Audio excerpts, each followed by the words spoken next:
Bonjour à tous en tout cas. Ravi de vous retrouver pour certains, parce que c'est la deuxième fois que je suis au Jardin de Louise et c'est un plaisir. La première fois, on avait parlé de François Ier. Aujourd'hui, on va parler d'un tout autre sujet. Et je vais vous en dire un mot, mais peut-être avant toute chose, je vais me présenter quand même. C'est la moindre des politesses que je vous dois.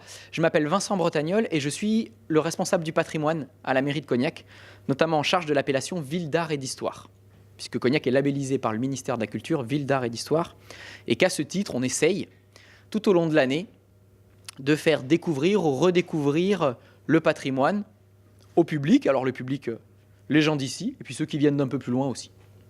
Donc ça se traduit de différentes manières. Et aujourd'hui, en l'occurrence, on se retrouve pour un petit format conférence. Donc je vous propose une conférence d'une heure, 1h30. Ça dépend de vous aussi, parce que, je le dis dès le début, n'hésitez pas, à n'importe quel moment de la conférence, à m'interroger, intervenir, comment dirais-je, ajouter des compléments, me corriger si je dis des bêtises. Enfin voilà, sachez-le. N'hésitez pas, surtout. Plus ça sera un temps d'échange, plus ça sera agréable. Donc ça sera évidemment avec plaisir que je répondrai à vos questions s'il y en a. Cette conférence, j'imagine que ce n'est pas une surprise, vous connaissez au moins son intitulé. Il s'agit de « Faites entrer l'accusé ». Alors c'est un clin d'œil à une émission télé que vous connaissez peut-être, mais il y en a eu beaucoup d'autres sur ce sujet-là. Au-delà du clin d'œil, ce qui va nous animer durant cette heure et demie qui arrive, c'est effectivement de se pencher, à Cognac évidemment, hein, c'est le territoire qui nous intéresse, sur les affaires criminelles et autres faits divers qui ont émaillé cette ville. Alors sur une période précise, la fin du 19e siècle et le tout début du 20e siècle. Pourquoi pas avant? Parce qu'on a beaucoup moins de sources, d'archives. Et pourquoi pas après? Ça vient plutôt de moi. Et je me suis auto-censuré. Ça n'arrive pas souvent. Tout simplement parce que je ne voulais pas aller chercher des affaires qui sont plus proches de nous et qui pourraient potentiellement concerner de près ou de loin des gens qui seraient en face de moi pendant la conférence et vivre un moment un peu désagréable. Donc, volontairement, j'ai pris que des affaires avant Première Guerre mondiale. Ça nous libère de ces contraintes-là, a priori. Et pourquoi ce sujet-là? Au-delà du fait que les faits divers, ça intéresse toujours. Vous savez que c'est les pages les plus lues dans les quotidiens, qu'on parlait du nombre d'émissions télé qui concernent ça. Mais évidemment, il n'y a pas que cet aspect-là qui m'intéressait. Moi, c'était à travers cette porte d'entrée-là, qui est le fait divers ou l'affaire criminelle, d'essayer d'ouvrir justement, comment dirais-je, en tout cas de poser le regard sur une époque à Cognac. Et à travers ces affaires, de parler de à quoi ressemblait Cognac à cette époque, qui vivait à Cognac à cette époque, et puis, mine de rien, même si le sujet paraît comme ça léger, entre guillemets, vous allez voir qu'on va aborder plein de questions, d'interrogations, de débats qui ne sont pas si lointains que ça et qui reviennent régulièrement dans l'actualité. En parlant d'affaires criminelles de la fin du 19e, on va évoquer la peine de mort, nous allons évoquer la police scientifique, nous allons évoquer aussi la position de la femme dans la société. Enfin, vous allez voir, mine de rien, des sujets sérieux. Et donc, je vous propose, en tout cas, j'ai sélectionné quelques affaires, parce qu'il y en a beaucoup, évidemment. Alors, j'ai sélectionné de manière complètement arbitraire, voire subjective. C'est mes préférés que je vous propose. C'est aussi simple que ça, mais j'aurais pu en choisir d'autres. L'idée étant toujours de raccrocher ces affaires-là dans leur contexte, à la fois dans leur contexte temporel, mais aussi spatial. Où est-ce que ça s'est passé à Cognac? C'est pour ça que je n'ai pas beaucoup d'images à vous montrer aujourd'hui, mais j'en ai quelques-unes, ne serait-ce que pour vous montrer les rues, là où ça s'est passé. Pas par voyeurisme, mais par souci de recontextualisation. Pour, comment dirais-je, imaginer, créer ce type de conférence, qui à l'origine d'ailleurs n'est pas une conférence, là on l'a transposé, on l'a modelé, on l'a adapté. À l'origine, c'est une visite. C'est-à-dire que j'amène le public directement là où ça s'est passé, sur site à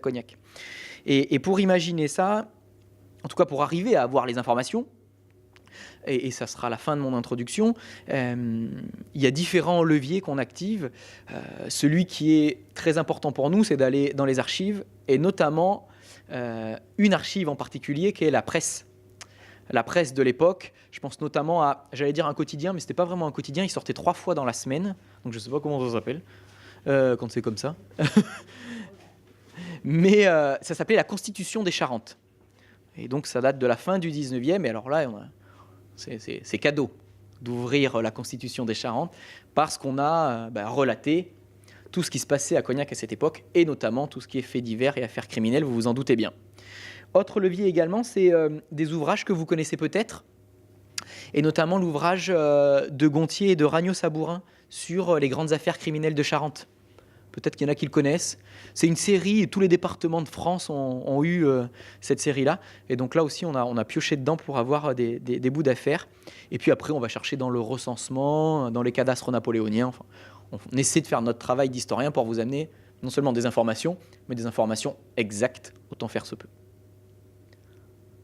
On commence ? Vous êtes prêts ? Alors c'est parti. On va dans le monde des faits divers et autres affaires criminelles à Cognac, à la fin du 19e et au début du 20e siècle. En photo introductive, je vous ai mis, il y en a peut-être les Cognacés, ou en tout cas les gens du territoire l'ont reconnu, le tribunal de Cognac. Oui, vous l'avez reconnu. Très bien.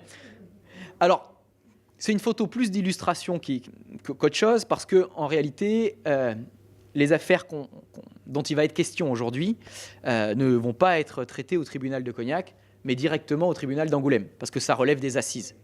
Oui, parce que je vous ai sélectionné des faits un peu sérieux quand même. Vous voyez, je ne me suis pas attardé au vol de vélo. J'ai été un peu plus loin. Et il n'empêche, c'est vrai que l'incarnation de la justice à Cognac, c'est son tribunal. 2-3 petits mots quand même sur le tribunal, en termes d'histoire et d'architecture. Il existait un palais de justice à Cognac avant celui-ci, mais qui était dans le vieux Cognac, notamment, il y en a peut-être qui connaissent la rue du Palais, qui est, vous savez, qui fait angle avec qui est perpendiculaire à la rue Aristide-Briand, ancienne rue Saint-Martin. Et donc cette petite rue du Palais, si elle s'appelle comme ça, c'est parce qu'il y avait un édifice. Il ne faut pas imaginer un palais de justice tel que vous avez sous les yeux là, mais un édifice qui permettait, en tout cas, où était rendue la justice. Et puis au XIXe siècle, la ville de Cognac explose au sens démographique du terme notamment, et donc on va avoir toute une série de bâtiments publics notamment qui vont être édifiés, et ce tribunal en fait partie. Donc là on est sur un édifice qui date du milieu du XIXe siècle, des années 1850, et qui va être édifié par l'architecte du département, en l'occurrence Edmond Brasier. Donc quelque chose de très classique en termes d'architecture. Mais je vous disais tout à l'heure, là où en tout cas vont se passer les jugements des affaires qui vont être notre cœur de conférence aujourd'hui, ça se passe effectivement au tribunal d'Angoulême que vous avez ici en image. Et puis, nous voilà. Ce n'est pas le jardin public, c'est le parc François Ier. Pas loin. Non seulement c'est le parc François Ier, puis alors là, j'en fais appel vraiment à des fins connaisseurs là, de la géographie cognacaise, c'est l'allée des Charrettes. Ici. C'est une allée qui n'est pas très loin d'ailleurs de l'ancienne piscine. Là. Et c'est là que va se dérouler notre première affaire. Et celle-ci, je l'apprécie particulièrement parce que vous allez voir qu'elle nous permet d'évoquer quelque chose d'assez intéressant dans la société cognacaise. On est au tout début du XXe siècle, on est en 1901. Et notre affaire s'appelle l'affaire Aline de Pailleret. Je vous raconte, je pose le décor en quelques mots. Aline de Pailleret, à l'époque de l'affaire, en 1901, c'est une jeune femme de 27 ans, issue de bonne famille, en l'occurrence d'une famille de négociants en Cognac, qui va être mariée, qui est maman de 3 enfants, sauf que, comment dirais-je, son mari a du mal à trouver sa voie professionnelle. Pendant un temps, il va, intégrer la maison de Cognac de la famille d'Aline de Pailleret, puis ça ne va pas forcément le satisfaire ni marcher correctement, donc il va se diriger vers d'autres voies professionnelles, et puis il va surtout partir à l'étranger, à Monaco, en Algérie, et plus le temps avance, moins il revient à Cognac. Et donc, plus ses visites à Cognac, à son épouse et à ses enfants sont espacées, nous sommes au courant de quelques voyages et de ses destinations, notamment de pas mal de dépenses dans les casinos, mais sans qu'on sache précisément ce qu'il fasse. Jusqu'à ce qu'au moment de l'affaire, Aline de Pailleret, ça fait à peu près 1 an et demi que la famille n'a plus de nouvelles de ce monsieur. Mais vous allez voir, c'est pas lui qui va nous intéresser. Donc 1 an et demi, plus de nouvelles. Et donc Aline de Pailleret, d'ailleurs, va quitter le domicile conjugal et revenir chez ses parents, avec ses 3 enfants. Et puis au bout d'un moment, étant sans nouvelles de son mari, alors il n'y a pas de divorce, nous sommes d'accord, mais étant sans nouvelles de son mari, Aline de Pailleret va rencontrer quelqu'un. Oui, parce que j'ai oublié de vous dire en introduction, vous allez voir, souvent là, quand on regarde les affaires d'aujourd'hui, on constate, on observe que la clé, ou en tout cas que le point de départ, c'est soit l'argent. Alors, oui, j'allais dire l'amour, mais vous avez dit le sexe, pourquoi pas, voilà. Eh bien, vous allez voir qu'il y a 100 ans, ça marchait aussi. Donc, Aline de Pailleret rencontre quelqu'un, en l'occurrence, Monsieur Antier, qui est décrit dans la presse de l'époque comme un sportman. Ça fait bien, et qui a 28 ans, qui sont sensiblement du même âge. Et ils entament une relation. Donc, dans la société cognacesse de l'époque, c'est quelque chose qui est regardé comment dirais-je ? En tout cas, qui est regardé. Et pas spécialement bien vu. Pas tant par rapport à M. Antier, mais par Aline de Pailleret, qui est donc toujours mariée et qui a cette relation avec ce M. Antier. Et donc, dans ce milieu, notamment de bonne famille, milieu du négoce, c'est pas quelque chose qui est particulièrement bien vu. Mais leur relation avance, tout se passe bien, jusqu'à un moment donné, après quelques mois de relation, Monsieur Antier, le sieur Antier d'ailleurs, il est décrit comme ça dans la presse, décide de prendre quelques distances avec Aline de Pailleret. En tout cas, c'est comme ça qu'elle le ressent, elle. Il va même jusqu'à lui proposer, en fait, vous êtes prêts ? Suspense. De partager cette relation avec une autre femme qu'il a rencontrée. Bah oui, bah bien sûr. Et ça, elle refuse. Et c'est là que ça commence à devenir intéressant pour nous. Parce que, donc, en tout cas, elle décide de rompre. Il y a un échange de lettres qui se fait, et puis elle souhaite récupérer ses affaires. Il se trouve qu'elle, en plus, elle est en possession du chien de Monsieur Antier, mais que, suivez, attention, c'est important, ça peut paraître du détail, le chien a un collier qui lui appartient à elle. Mais le chien, il y a Monsieur Antier, vous suivez ? Non, parce que tout ça, vous allez voir, c'est pas juste pour faire l'histoire, ouais, attention. Et donc, afin de marquer la fin de cette relation et d'entériner la rupture, ils décident de se rencontrer un soir, ils se donnent rendez-vous à proximité de la place François Ier notamment, pour qu'il récupère son chien, qu'il récupère son collier, qu'ils échangent les lettres aussi. Elle souhaitait récupérer les lettres qu'elle lui avait envoyées. Au départ, lui, il voulait faire passer par la femme de ménage, donc elle n'avait pas apprécié. Donc voilà, ils se rencontrent. Donc on est en fin d'après-midi, place François Ier, et ils décident de ne pas rester à cet endroit-là, qui est un endroit comme aujourd'hui où on est visible, parce qu'il y a du monde, et de se promener et d'avancer vers le parc François Ier.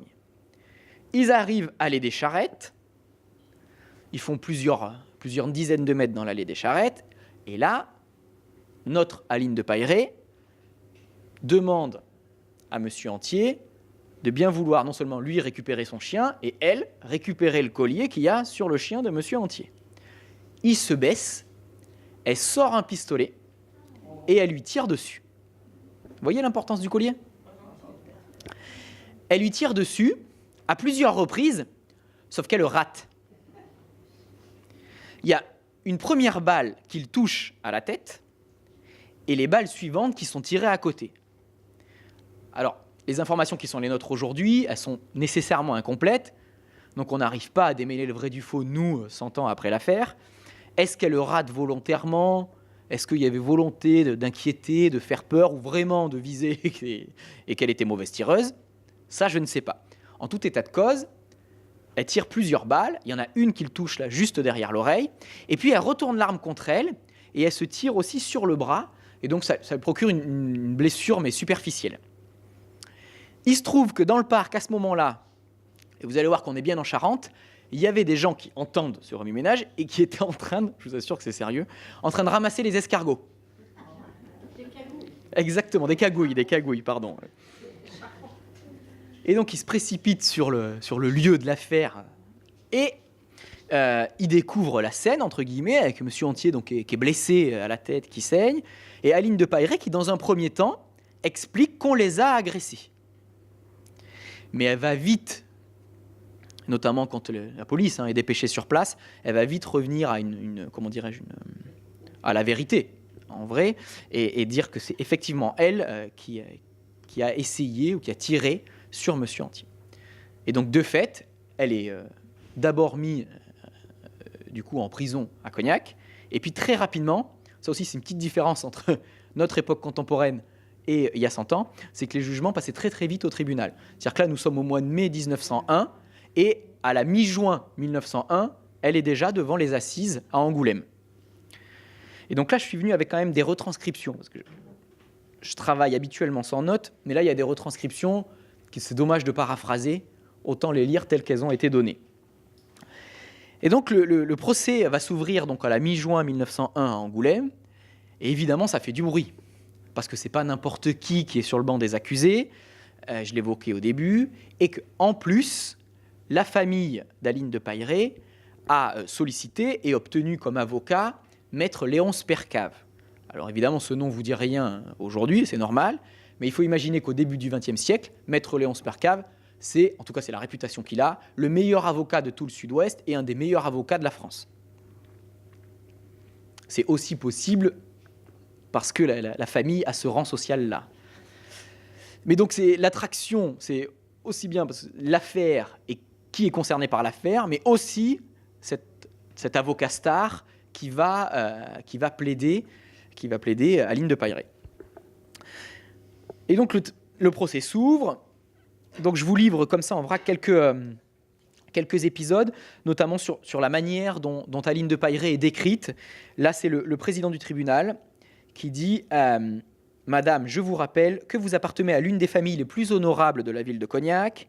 Dans la société cognacaise au sein de laquelle vous étiez bien introduite, vos qualités d'esprit étaient remarquées.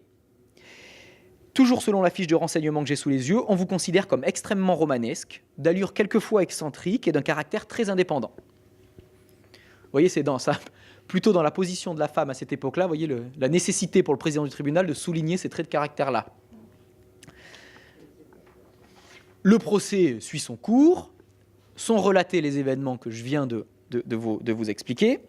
Et puis il y a un épisode qui moi m'intéresse parce que ça montre un petit peu aussi comment se déroule ça. C'est le fait que Aline de Pailleret est soupçonnée d'avoir eu plusieurs relations hors mariage, avant celle avec Monsieur Antier. Et il y a notamment le président du tribunal qui a en fait des témoignages qui font état de ça. Et il appelle notamment le commissaire de police, qui fait partie de ceux qui ont relaté ça. Et donc le président du tribunal lui dit « Monsieur, maintenez-vous vos observations écrites sur la supposée légèreté de mœurs de Madame de Pailleret et sur quel élément de preuve vous fondez-vous pour étayer vos affirmations ?» Et donc le commissaire de police répond « De notoriété publique, Monsieur le Président, Madame de Pailleret avait une liberté de mœurs que l'on ne rencontre habituellement pas chez les jeunes femmes de la bonne société. » Et c'est là que ça devient intéressant, c'est que qui prend la parole ? Maître Léonce Percave, l'avocat. Et là, on voit que sa stature du coup, et sa réputation lui permettent peut-être des choses qu'un autre avocat plus modeste, entre guillemets, ne serait pas permis, puisqu'il prend la parole en indiquant « Qu'est-ce que vous entendez par notoriété publique ? La rumeur sans doute, le qu'en dira-t-on, les ragots ramassés dans le caniveau ?» Et donc le commissaire de police qui se retrouve attaqué, entre guillemets, dit « Il y a un peu de tout cela, maître, à l'exception des ragots que je n'ai pas ramassés dans les caniveaux. » L'avocat renchérit, avez-vous un témoignage précis, puisqu'il n'y en a aucun qui est cité dans le procès-verbal. Donc le commissaire de police reconnaît qu'effectivement, il n'y a pas de témoignage précis. Et donc, Maître Léonce Percave conclut, alors vous, policiers, vous vous contentez des rats d'otages que vous cueillez, je le répète, dans les égouts, pour tenter de déshonorer une honnête jeune femme. Monsieur, vous n'êtes pas digne des fonctions que vous occupez, vous pouvez partir. On est d'accord qu'il ne s'agit pas du président du tribunal, mais de l'avocat. Hein. Le procès suit son cours, arrive le temps des plaidoiries finales, et de toute évidence, Maître Léonce Percave, est-ce que c'est sa réputation qui le précède ou est-ce que c'est un talent intrinsèque, va axer, lui, sa défense sur le fait que, justement, cette jeune femme, mère de famille, est sacrément courageuse, justement, pour avoir, comment dirais-je, franchi cette épreuve-là de ce mari qui est parti et qui n'est jamais revenu, qui se reconstruit et qui, finalement, a été trahi par Monsieur Entier. Et donc, il faut plus relever justement le caractère courageux et indépendant de cette femme-là que, effectivement, cette tentative d'assassinat, si tant est que ça en est une. Et ça va être suffisamment convaincant pour le jury de l'époque, puisque Aline de Pailleret va être acquittée. Alors vous allez voir, souvent les fins de jugement vont vous paraître peut-être abruptes, mais encore une fois, il nous manque des éléments pour qu'on ait quelque chose de plus fourni, mais là, Aline de Pailleret est acquittée. Et d'ailleurs, regardez dans la presse de l'époque, alors j'imagine que vous n'allez pas lire l'article, mais ce n'est pas le plus intéressant, juste pour vous montrer comment ça peut être relaté. Alors là, le nom de l'affaire, c'est le drame du parc. Le drame du parc. Et vous voyez, j'insiste parce que vous allez voir, on pourra comparer tout à l'heure avec d'autres affaires. Madame Aline de Pailleret, là, est marquée Madame B, 3 petits points, 2P, 3 petits points là. Vous allez voir, quand il s'agit d'autres personnes, d'autres classes sociales, les journalistes font preuve de moins d'anonymat. Ouais. Donc voilà. Donc là, il est question de ce qu'on a évoqué ensemble, le drame du parc. Première affaire. Vous voyez, on commence doucement. Personne n'est mort. Je vous propose qu'on aille maintenant dans un autre endroit de Cognac, puisque là, on était au parc François 1er. Je ne sais pas si vous reconnaissez la rue, c'est compliqué comme ça. Nous sommes rue de la Société des propriétaires viticoles. Pas très loin de la maison Rémy Martin, pour ceux qui veulent des repères plus loin. À côté de la rue Joseph Pata, exactement. Il y a l'ancienne rue de Pont, là, l'avenue Ferrino-Martel, qui passe juste à côté. Et en face, tout à fait, là, vous avez Guy Gauthier. Le portail qu'on voit au fond, c'est Guy Gauthier, tout à fait. Donc on est rue de la Société viticole. On va rester finalement dans une affaire qui implique un homme et une femme.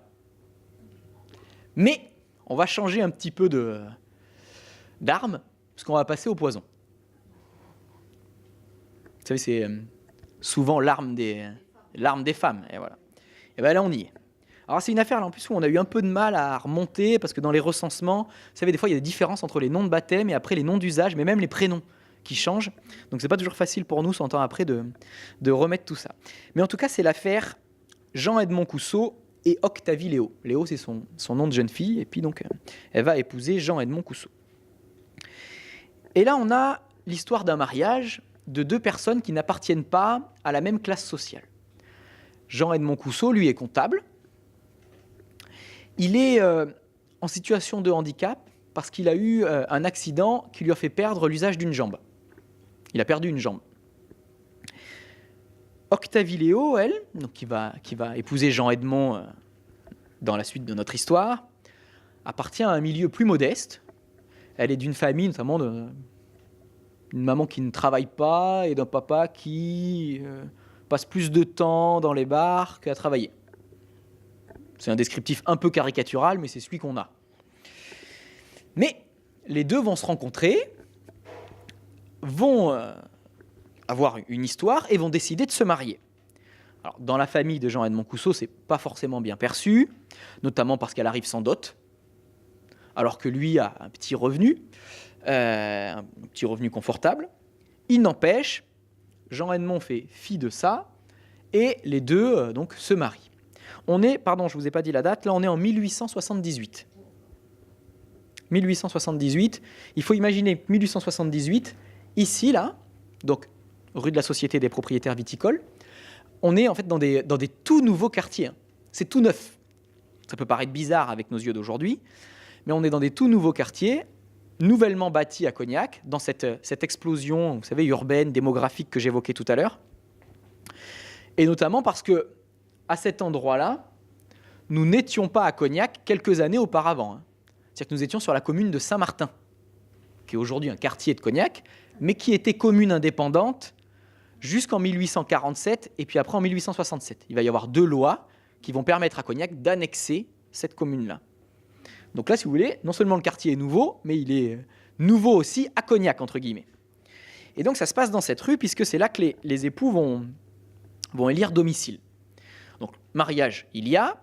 Il se trouve que dans les premiers temps du mariage, la belle famille de Jean-Edmond Cousseau vit avec eux. Ce qui n'est pas un schéma improbable à l'époque. La belle famille, là aussi dans les descriptifs qu'on a, vit avec eux et vit surtout aux dépens de Jean-Edmond, qui est le seul à avoir des revenus dans cette cellule familiale-là.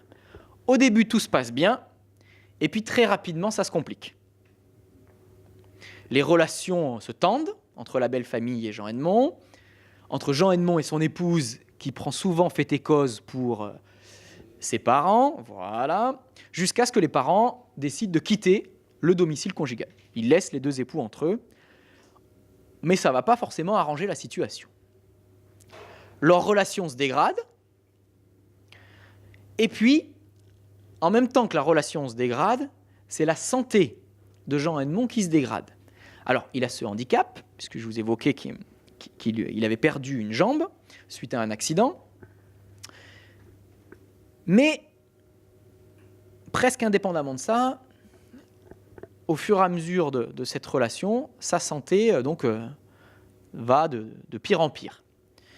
Jusqu'à des moments où il arrive au travail et qu'il est dans un état où il a du mal à marcher, il transpire, comme de la fièvre, et donc ses collègues s'inquiètent.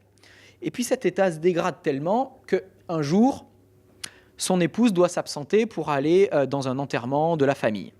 Et donc elle le laisse le temps de se rendre à l'enterrement-là, le temps de 2 jours. Et quand elle revient, Jean-Edmond est en train de mourir. Il est sur son lit, et j'allais dire, il n'est pas bien du tout. C'est le moins qu'on puisse dire, puisque dans les heures qui vont suivre, il va décéder. Et c'est là que ça devient intéressant pour nous, parce que très rapidement, l'entourage de Jean-Edmond vont manifester des doutes, des interrogations sur cette mort et sur le fait que Octavie, donc son épouse, aurait pu l'empoisonner. Parce qu'à plusieurs reprises, Jean-Edmond avait émis cette possibilité-là. Il avait dit notamment que avant, tout le monde buvait du café à la maison, et que depuis un moment, il n'y avait plus que lui qui en buvait, et il mettait son état de santé qui se dégradait, en tout cas, il faisait le lien entre les deux, sans preuve, mais il faisait le lien. Et donc l'entourage à la mort de Jean-Edmond se rappelle de tout ça, de ces derniers mois, et cette accusation, en tout cas cette rumeur d'accusation, va être suffisamment forte pour qu'on ouvre une enquête. Et cette enquête va amener jusqu'à l'inculpation de son épouse, donc d'Octavie, qui va être amenée devant les assises à Angoulême également pour tentative d'empoisonnement. Et le procès s'ouvre, et ce qui est intéressant dans cette affaire, c'est qu'on est en 1878, rappelez-vous, on va faire appel à la police scientifique, ou en tout cas à la science, dans une affaire criminelle, entre guillemets. Donc c'est très précoce, puisqu'on est vraiment en plein balbutiement de la police scientifique, et vont être appelés à la barre des experts. C'est-à-dire que le corps de Jean-Edmond va être autopsié, et au moment du procès, les experts vont être appelés à la barre. Alors, si vous voulez qu'on soit précis, et on va l'être tant qu'à faire, c'est-à-dire que cette analyse chimique va être confiée à 2 spécialistes de Paris, en l'occurrence M. Bergeron et M. Bouteny, qui vont démontrer que justement dans les viscères, il y a une quantité notable de nicotine. Alors, je vois vos regards interrogateurs. Justement, le président du tribunal prend la parole et interroge ses experts. Ça paraît très contemporain de faire venir des experts à un procès. Les viscères du mari de l'accusé contenaient une quantité notable, écrivez-vous, de nicotine. Vous avez affirmé ensuite que cette nicotine ne pouvait provenir de la fumée de tabac. Et donc là, effectivement, les spécialistes disent « Oui, nous affirmons que même lorsqu'il existe une habitude invétérée et un abus de la pipe et du cigare, il est impossible de trouver dans les viscères une telle importance de ce poison que tous les fumeurs absorbent, bien entendu, mais en quantité infime. » Donc se pose la question de d'où vient cette nicotine.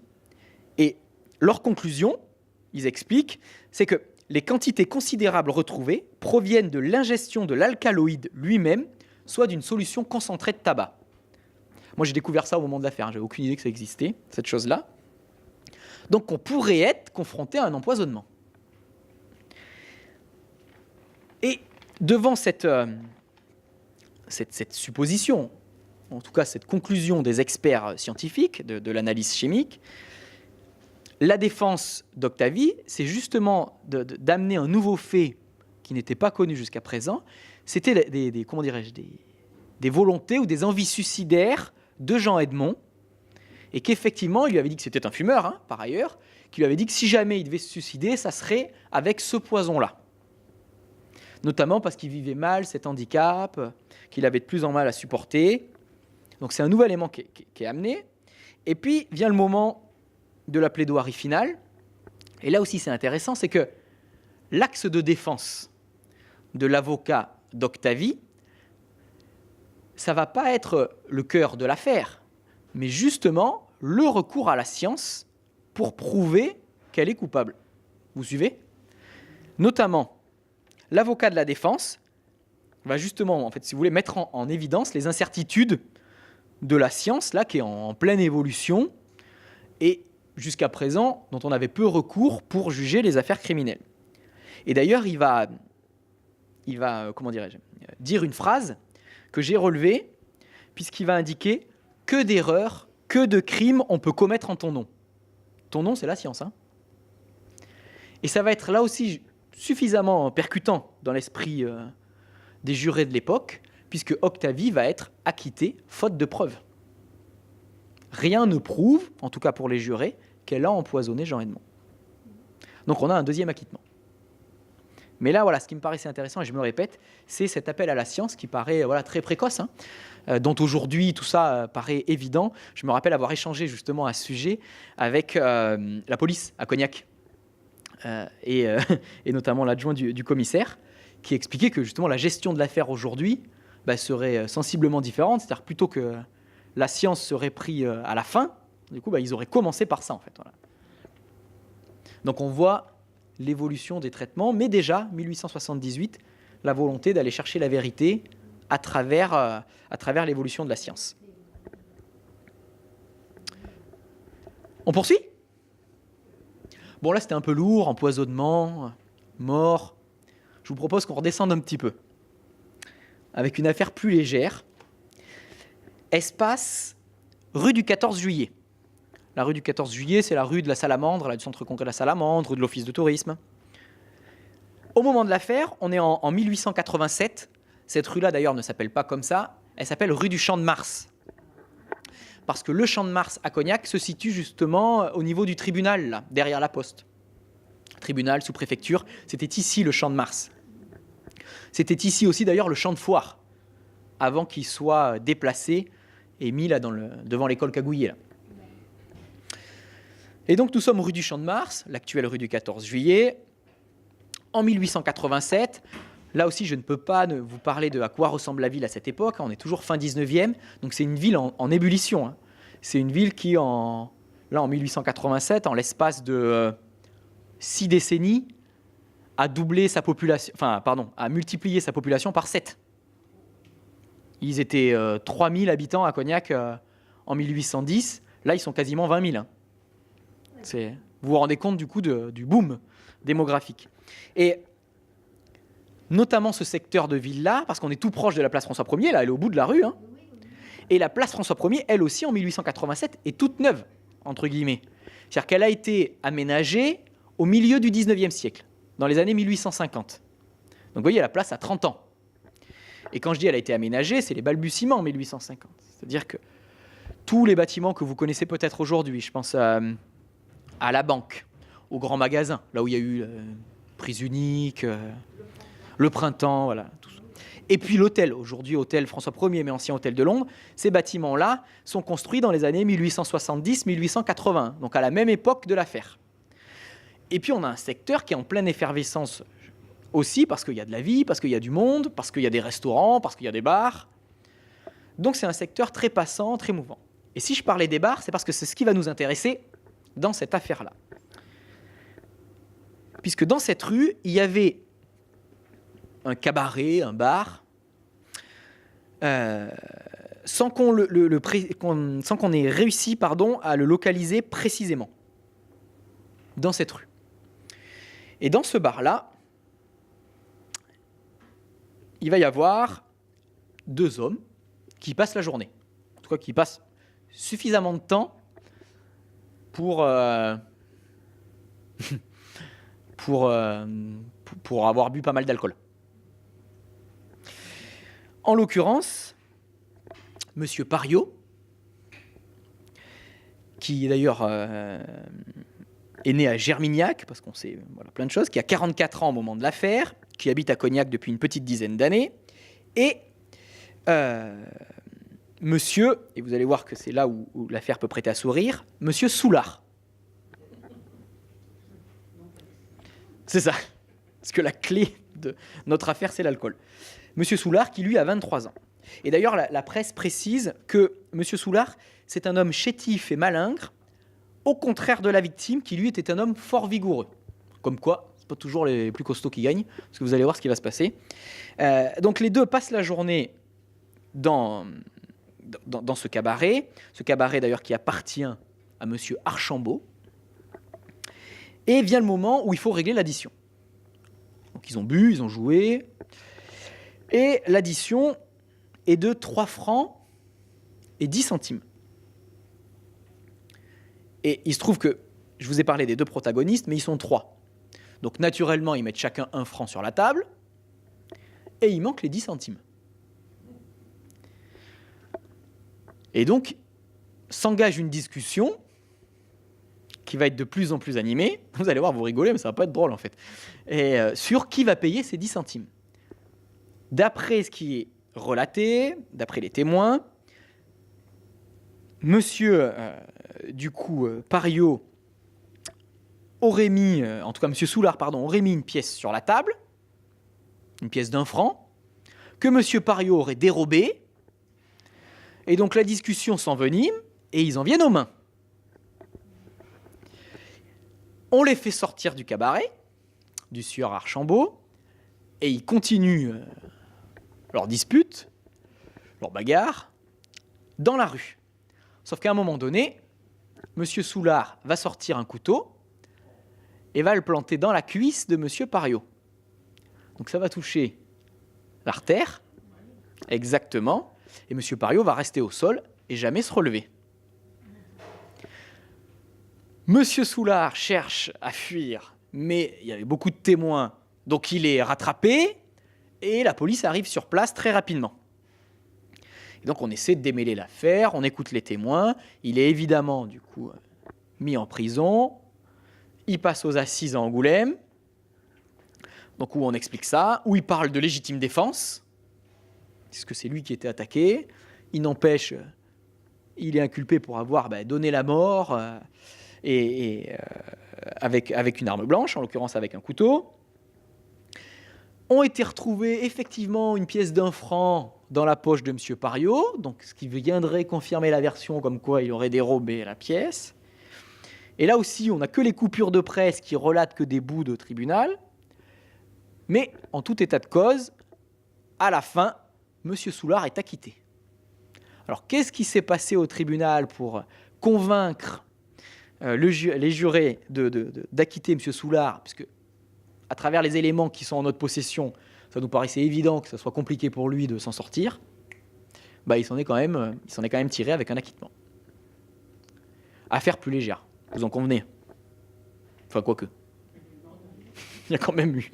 Il Pour 10 centimes.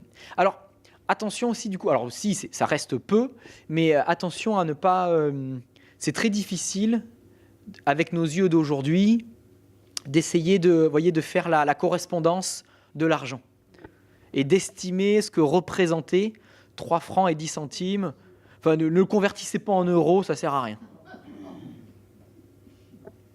Parce qu'il y a d'autres facteurs qui interviennent que uniquement le facteur monétaire. Je vous passe l'inflation, le coût de la vie et tout ça. Justement, là, voilà, justement, vous voyez, c'est un article de presse de l'époque, il est peut-être un peu plus lisible pour vous, où vous voyez déjà, là, on est face à... On n'est pas à des gens de la bonne société, hein. Il y a M. Pariot et Manœuvre, et M. Soulard est ouvrier chaisier. Vous voyez, là, dans la presse, il n'y a plus 3 petits points. La première lettre du nom est 3 petits points. Vous voyez, Pariot, Manœuvre, âgé de 44 ans, né à Germignac, habitant à Cognac depuis 7 ans. On sait tout, hein. On sait tout. Et le meurtrier, ouvrier chaisier, travaillant chez M. Mousset depuis une quinzaine d'années. La conduite a toujours paru bonne, jamais de condamnation. Il s'appelle Soulard, âgé de 53 ans. Enfin voilà, on est vraiment au courant de tout. Ils n'occupent pas la même place dans la société. Et la presse, mine de rien, traduit, en tout cas, il y a un peu le miroir de ça. Et vous allez voir, ça sera encore plus marqué sur une autre affaire. Alors, justement, nous y voilà. Celle-là, je l'aime bien. C'est ma préférée. C'est rue de Segonzac. Vous êtes sacrément observateur. C'est rue de Segonzac. Et cette affaire se passe en 1900. Donc on est vraiment au début du XXe siècle, 1900. Ça va être l'affaire Régnier, l'affaire Jules Régnier. Rue de Segonzac. D'ailleurs, l'affaire se déroule même, pour être précis, aujourd'hui ça n'existe plus, mais c'était en face Léché de Rouillard, qui était conseiller municipal à l'époque. Nous, c'est des indices qui nous permettent de retrouver après précisément la localisation. Et l'affaire Jules Régnier, vous allez voir, elle est singulière quand même. Elle est singulière parce qu'on retombe d'ailleurs dans l'histoire d'amour, puisqu'elle va confronter, entre guillemets, Jules Régnier et son épouse Mathilde Coutard. Jules Régnier, lui, c'était un ouvrier forgeron qui travaillait à Cognac, dans le quartier de Saint-Jacques, et qui, de temps en temps, allait voir... comment ils appellent ça, du coup, à l'époque ? Les filles de mœurs légères. Vous comprenez l'idée ? Les prostituées. Et notamment Mathilde Coutard. Donc, qui était connue pour être une prostituée en 1900 à Cognac. Son affaire marchait bien, apparemment.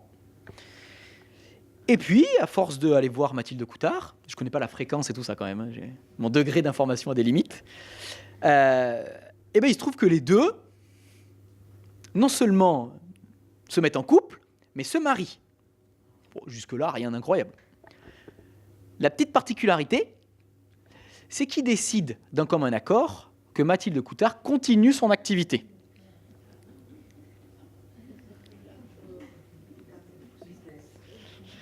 Et notamment parce que c'est rémunérateur, et que c'est bien pratique, et qu'ils étaient au début d'ailleurs dans une... Alors ils appellent ça une cabane, je pense que c'est un peu caricatural dans la presse, mais en tout cas dans un logement modeste de la rue de Segonzac, et que tout ça leur permet d'améliorer le quotidien. Sauf que,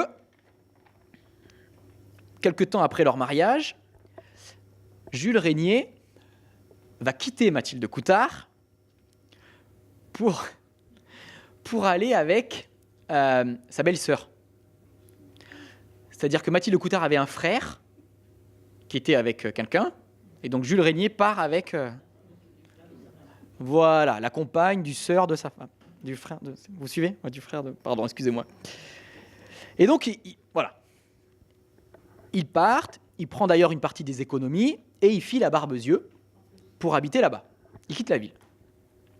Et puis, on ne sait pas bien ce qui va se passer dans son esprit, parce que ça, on est au début du mois de juin, je vous ai dit l'année, là, on est 1900. Et 2 semaines après, il décide de prendre le train, de venir à Cognac et de tuer son épouse. Alors, le président du tribunal s'interroge sur vous êtes parti, a priori, il n'a pas cherché à vous retenir, en plus, vous avez pris une partie des économies. Qu'est-ce qui se passe pour que...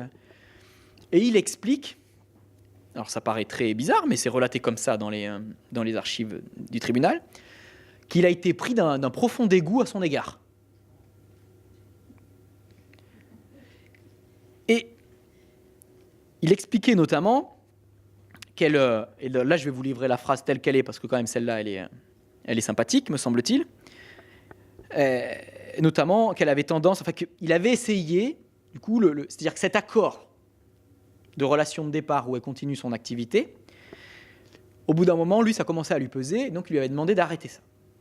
Et elle n'a pas souhaité arrêter, et donc elle lui a dit, certainement pas, avec quoi allons-nous manger? En une demi-heure, je gagne, désolé, avec mon cul, plus que toi au terme d'une journée épuisante. Je vous la livre telle qu'elle est, je ne pouvais pas faire autrement. Et donc ces éléments-là vont pousser Jules Régnier à prendre le train, à venir à Cognac, à se rendre à son ancien domicile, avec un revolver, avec un pistolet, et à tirer sur Mathilde Coutard. Alors, a priori, à Cognac, il y a un problème avec les armes à feu, parce qu'il va tirer 5 fois, et il va la rater. De toute évidence, les Cognacés ne sont pas faits pour les armes. Il va la rater. Il va la toucher quand même. Elle va être touchée dans la poitrine, du coup dans le cou. Et d'ailleurs, alors il se trouve qu'il y avait une patrouille de police qui était proche, donc avec tous les cris que ça va déclencher. Parce que vu qu'il va se rendre compte d'avoir tiré les 5 coups et de l'avoir raté, après il se jette sur elle pour essayer de l'achever, entre guillemets. Désolé de la formulation. Et donc les policiers arrivent suffisamment rapidement pour l'interpeller, arrêter ça. Donc elle est amenée à l'hôpital. Il se trouve qu'elle va s'en sortir. Je vous lirai après là, un petit extrait de presse, je crois que je dois l'avoir juste après. Voilà. Et que là aussi, tout ça peut paraître bizarre, mais Jules Régnier va être acquitté. Il va être acquitté. Rassurez-vous, après j'ai des condamnations, si vraiment vous attendez ça. Il va être acquitté. Alors c'est pareil, impossible à interpréter aujourd'hui. Est-ce que, du coup, la condition de la victime a joué dans ça ou pas? Impossible à dire. Et regardez, là, donc on est dans la chronique locale, dans la Constitution des Charentes, un drame à Cognac. Alors là, vous allez voir, on a tout. C'est pareil.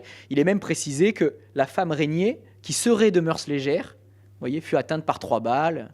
Tout est décrit dans les coupures de presse. Ouais, donc très précis. Alors, et puis regardez, très précis, Régnier qui était arrivé à Cognac le soir même par le train de 5h33. Donc ça nous permet d'avoir une, comment dirais-je, une reconstitution assez précise. Et donc, quand il lui tirait 5 balles, voyant que sa victime n'était pas morte, il s'acharna sur elle et la frappa violemment à coups de pied. Et c'est là que les policiers interviennent et qu'elle est amenée à l'hôpital. Vous voyez, mercredi matin à 8h, la femme Régnier a été transportée à l'hôpital de Cognac. Son état, quoique grave, ne met pas sa vie en danger. Mais encore un acquittement. Oui, apparemment, il n'était pas épris de remords, ouais, de toute évidence. Dans la retranscription de la presse. Alors c'est pour ça, il faut toujours prendre des pincettes. Et des fois, voilà, l'objectivité n'est pas toujours le curseur. N'est pas toujours le curseur. Alors, nouvelle affaire. Vous me dites si je suis trop rapide ou si vous avez des questions. On continue ? Plus fort ? Allez, ça marche. Alors, nouvelle affaire, 5e affaire d'ailleurs. Et là, on est rue du Puy. La rue du Puy, c'est la rue qui longe le jardin public de Cognac. Et nous sommes en 1880. Alors vous allez voir, celle-là est un peu compliquée à faire. C'est un peu raide. Mais je ne vais rien vous épargner. Cette affaire, c'est l'affaire Jules Isaac Huor. Et là aussi, permettez-moi de mettre en contexte cet endroit-là. Donc rue du Puy, que j'imagine il y en a pas mal d'entre vous qui connaissent. Là aussi, on est toujours fin 19e. Vous voyez, les affaires choisies sont concentrées en termes de période historique. De la même manière que tout à l'heure, là, mais de l'autre côté de la ville, là, rue de la Société des propriétaires viticoles, on était dans des quartiers neufs. Là, c'est exactement pareil. On est dans ce qu'on appelle le quartier de Cagouillé, ici, là, à cette époque-là, 1880. Il faut imaginer que le jardin public n'existe pas. Par contre, si le jardin public n'existe pas en tant que tel et tel qu'on l'imagine, tel qu'on le connaît aujourd'hui, il y avait des parcs privés qui existaient. Parce qu'en 1880, à cet endroit-là, on est sur une toute nouvelle urbanisation, c'est-à-dire que 40 ans avant, ici, on était en pleine campagne. Je sais que c'est difficile à imaginer aujourd'hui, c'est un quartier qui est entièrement bâti. On était en pleine campagne. On était déjà en dehors de la ville, on n'était même pas en banlieue, parce qu'on était au milieu des champs, et il y avait des fermes isolées, ça et là. Peut-être que les Cognassais, d'ailleurs, connaissent des noms comme la rue de la Trie ou la Chaudronne. C'est des noms peut-être qui parlent. Eh bien, ces noms-là, c'était des noms des fermes qui étaient sur ce territoire-là, qui sont devenus des noms de quartiers ou de rues. Et donc, dans ce quartier, c'est en 1880, on est en plein boom, on a construit, notamment parce que le boulevard d'Enfer Rochereau, lui aussi est tout neuf. Il a été édifié, tracé en 1840, sur les anciens tracés des remparts et des fossés. C'est pour ça qu'avant, au-delà des remparts, c'était déjà plus la ville. À partir de 1840, on rase les remparts, on comble les fossés, on construit le boulevard. Donc là vont s'établir des maisons, et puis de manière très rapide, de plus en plus de maisons, des rues, on trace les rues. C'est pour ça que pour ceux qui connaissent le quartier d'ailleurs, on a ce qu'on appelle, vous savez, des tracés orthonormés, c'est-à-dire des tracés à la règle. On a des rues qui se croisent à angle droit, parce que c'est tracé sur plan et les maisons s'alignent le long de ces rues. Et j'évoquais là le jardin public avec ses parcs privés. Il se trouve qu'en 1880, là vous avez, on le devine d'ailleurs, là, cet espace vert là, qui est le jardin public, on était dans un parc privé d'un hôtel particulier. En l'occurrence, on était chez monsieur Dupuis d'Anjac, qui était le propriétaire de l'actuel musée. Mais le musée n'était pas un musée, c'était une maison, un hôtel particulier. Et il se trouve que cet hôtel particulier avait un parc, et que sur la parcelle voisine, il y avait un autre parc avec un hôtel particulier qui est aujourd'hui l'hôtel de ville. Et c'était la famille Otard de Lagrange. Et il se trouve que monsieur Dupuis d'Anjac et monsieur Otard de Lagrange étaient les deux associés qui étaient propriétaires des Cognac Otard et du château de Cognac. Donc ils avaient édifié chacun, sur les parcelles voisines, leur hôtel particulier et les parcs qui allaient avec. Et c'est la réunion de ces deux parcs, dans les années 1920, qui va former le jardin public tel que vous le connaissez aujourd'hui. Mais là, 1880, on n'est pas encore là. On est vraiment face à un parc privé, donc il n'y a pas ces petits, vous savez, des petits murs bahus avec des grilles. On a des murs fermés. Le public ne voit pas ce qui se passe dans le parc privé de monsieur Dupuis d'Anjac. Ce qui explique aussi que dans cette rue, et d'ailleurs dans une grande partie de ce quartier, pour ceux qui ont des repères, qui s'y sont déjà promenés, il y a une vraie cohérence architecturale. Parce que la plupart des maisons, 90% des maisons datent entre 1850 et 1910. Donc c'est très ramassé sur un nombre important de maisons. Donc ça donne quelque chose de très cohérent, de très homogène. Et dans ce quartier, il y a notamment, dans cette rue même, la rue du Puy, la résidence de Madame Laversane. Madame Laversane, qui est une personne d'un certain âge, habite donc dans cette rue. Et un soir, sa voisine, Madame Duverneuil, s'inquiète parce qu'elle voulait rendre visite à sa voisine et personne ne répond alors qu'elle a frappé à la porte à plusieurs reprises.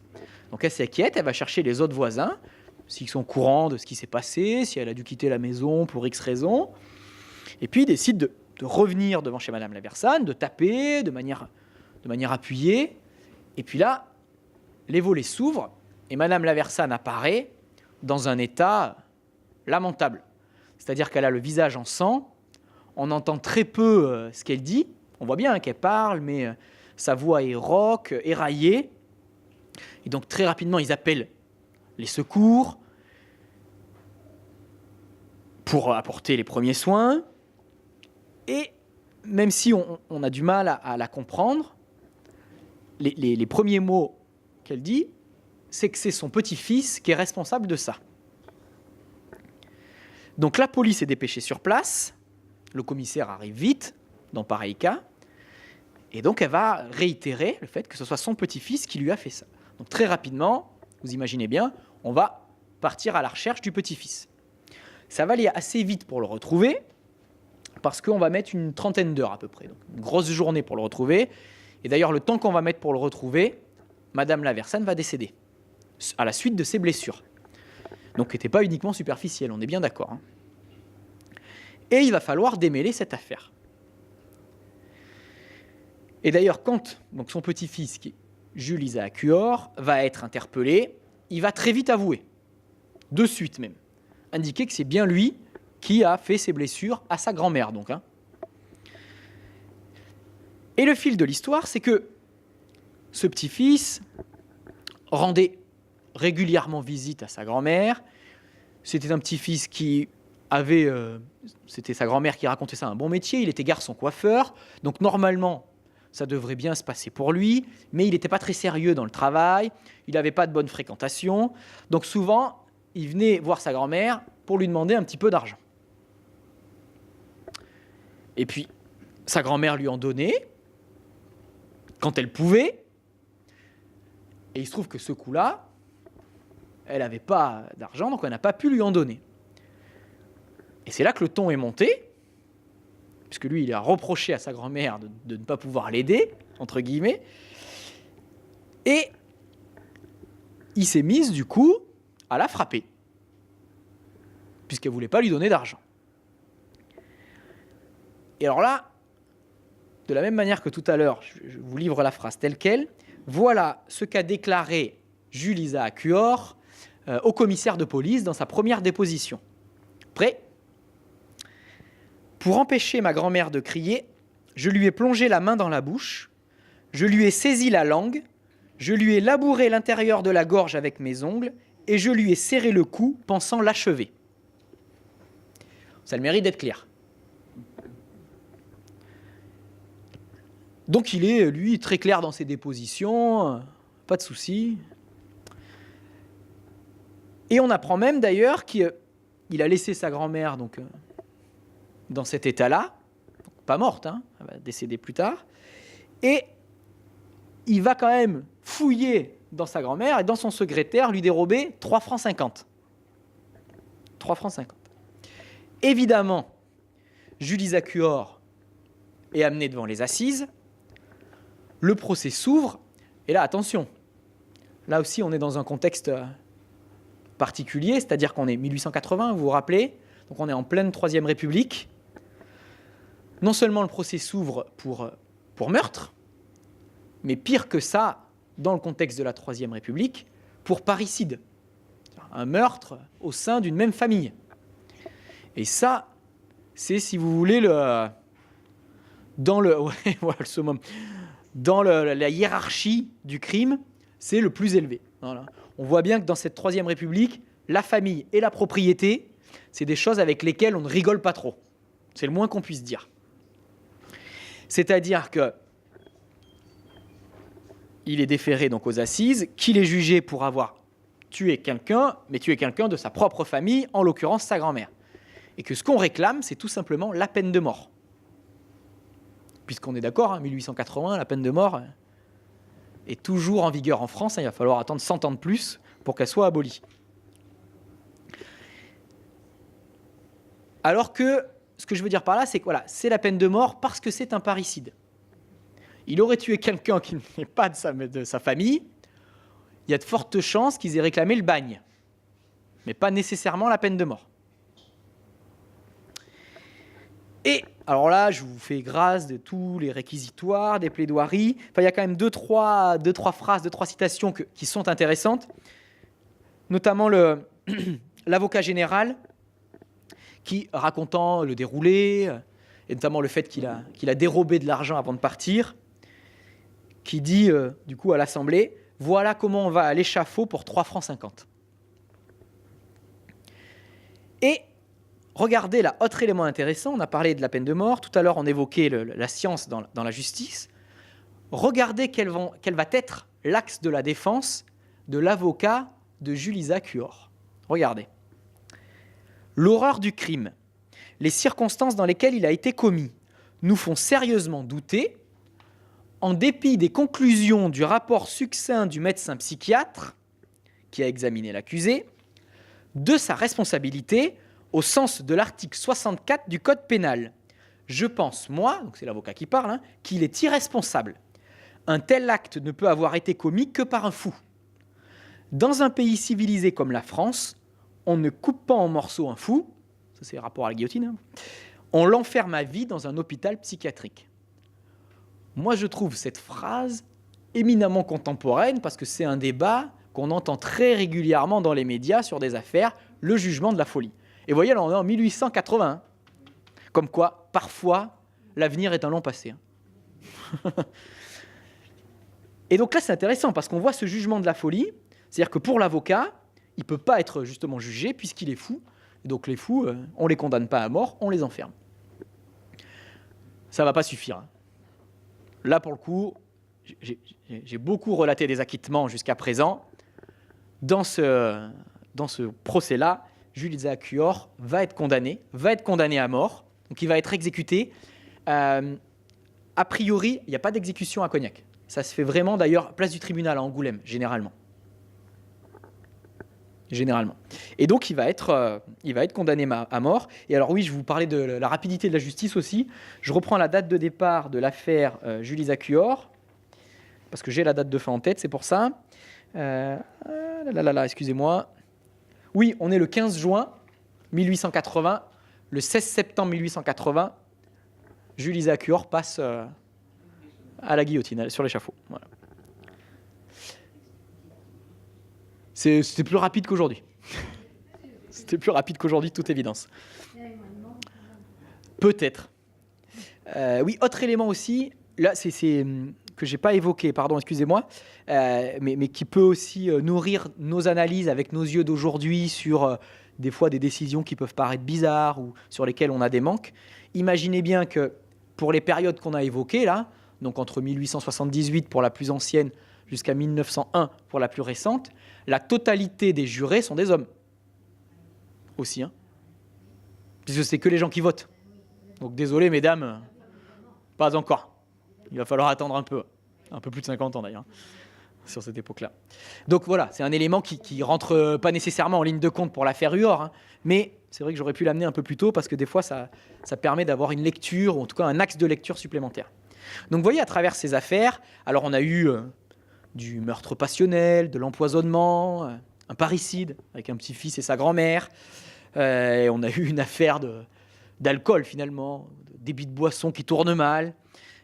Bon, c'est des affaires qui ressemblent à des affaires d'aujourd'hui. Finalement, vous savez, on a le réflexe, j'imagine que vous aussi, moi je l'entends autour de moi, ou quand on voit passer, alors c'est vrai qu'en plus aujourd'hui on a beaucoup d'informations, et beaucoup de supports d'informations, on se dit quand même, on vit une époque, j'ai pas le sentiment que ça a beaucoup changé, je sais pas si c'est un bien ou un mal, mais quand on se penche dans les archives et dans les affaires, on se rend compte qu'il y avait des trucs pas mal avant aussi. Alors évidemment, la manière de les relater, la manière de les communiquer, et puis la manière dont elles étaient reçues était différente d'aujourd'hui. Mais à travers ces quelques exemples d'affaires, on se rend bien compte que finalement, il y a des choses qui changent, mais il y en a d'autres qui ne changent pas tant que ça. Et là, on est souvent, d'ailleurs, vous voyez, dans les mobiles, on a des choses qui nous paraissent très contemporains, de même qu'à travers ces affaires-là, que j'avais sélectionnées de manière subjective, mais pas que quand même, par rapport à leur répartition dans la ville, et puis aussi par rapport à ce qu'elles évoquaient, c'est qu'à travers ce sujet qui peut prêter à sourire, et c'est aussi le but de cette conférence-là, nous permet de soulever, je l'évoquais à l'instant, vous voyez, là, le jugement de la folie, la peine de mort, qui revient régulièrement en débat, ça aussi, la science, en tout cas, et le rôle de la science dans la justice. Donc des problèmes qui sont tout à fait récents. Je parlais tout à l'heure là, de l'alcool. De la même manière, j'évoquais ce sujet-là avec le commissariat de Cognac, qui me disait que eux, aujourd'hui, leur priorité, c'était de réguler justement, et en tout cas de faire en sorte que tout se passe bien dans les débits de boissons. Et ils sont très soucieux de ça, parce qu'ils disent que s'ils règlent ce problème-là, ils règlent plein d'autres problèmes, vous voyez, c'est le jeu des poupées russes. C'est-à-dire que s'ils règlent les débordements dans les débits de boissons, ils règlent les bagarres, les maris violents à la maison, les accidents de la route, voilà. Donc comme quoi, vous voyez, on a ces questions qui reviennent. Et puis l'idée, c'était aussi de vous montrer, par ce spectre-là, par cette porte d'entrée-là, cette ville de Cognac, là, fin 19e, début 20e, qui est en pleine effervescence. Alors peut-être qu'on a du mal à s'imaginer aujourd'hui, hein. C'est une ville qui est en perpétuelle construction. C'est vrai qu'aujourd'hui, vous savez, on râle quand il y a 2 chantiers dans la ville. Là, il faut imaginer que c'était l'enfer, hein. Alors il y a beaucoup moins de voitures à l'époque aussi, donc de fait, ça nuance le propos. Mais c'est une ville qui était en construction, qui a été en construction permanente pendant quasiment un siècle, hein. Et donc ça traduit un petit peu aussi, voilà, comment ça se passe dans cette population, les différents milieux, et comment tout ça est touché ou pas par ces affaires. Donc c'était bien là l'idée de cette conférence. On arrive au bout, mais j'espère que ça ne vous a pas trop ennuyé.